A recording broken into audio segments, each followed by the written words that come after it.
Thanks for watching. I'm Margot Kinberg, and this is In the Spotlight, a closer look at a crime novel. Going back to the past can cause some anxiety and stress, especially if the past wasn't so great. Even if it was, it can be awkward. It's not a surprise that that theme is present in a lot of crime fiction because it builds the tension and adds character development.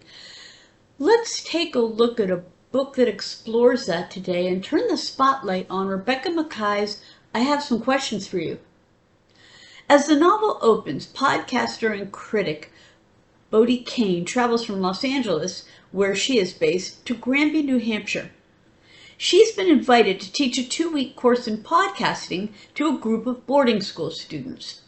For Bodie, this is a sort of homecoming since she attended Granby herself.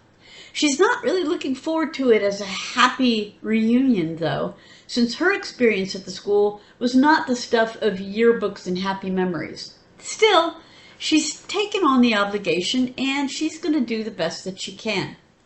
Bodie's students soon choose the topics for their podcasts.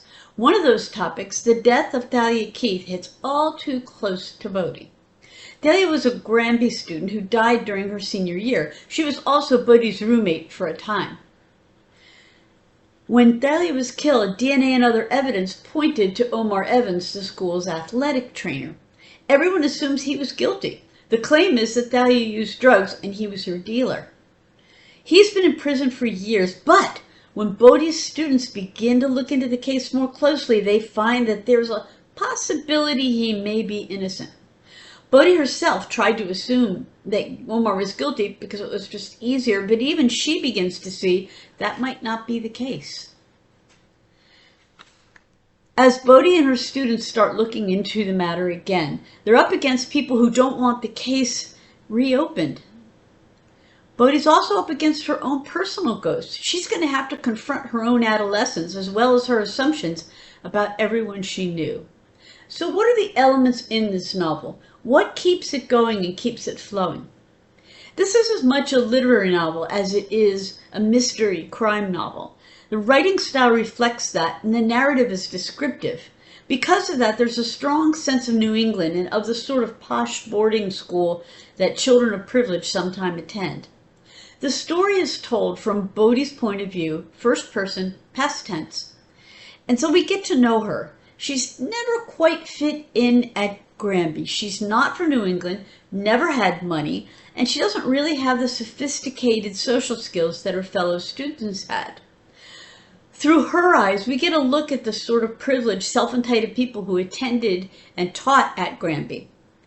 And since this story is told from Bodie's perspective, we can also ask, just how reliable a narrator is she?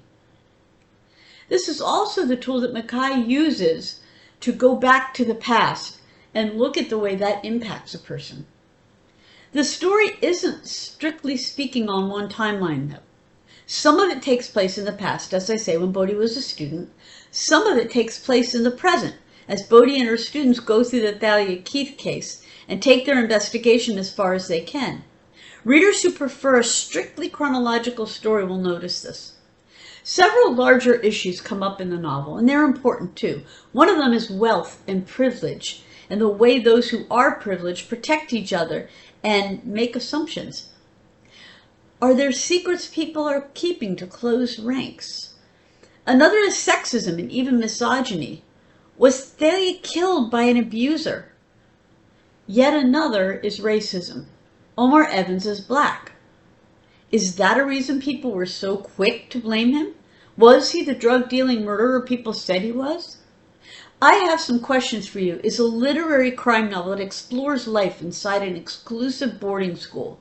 It addresses social issues through the investigation of a young woman's murder, and it features an alumna with somewhat of an outsider's perspective. This has been In the Spotlight. I'm Margot Kinberg. Thanks for watching.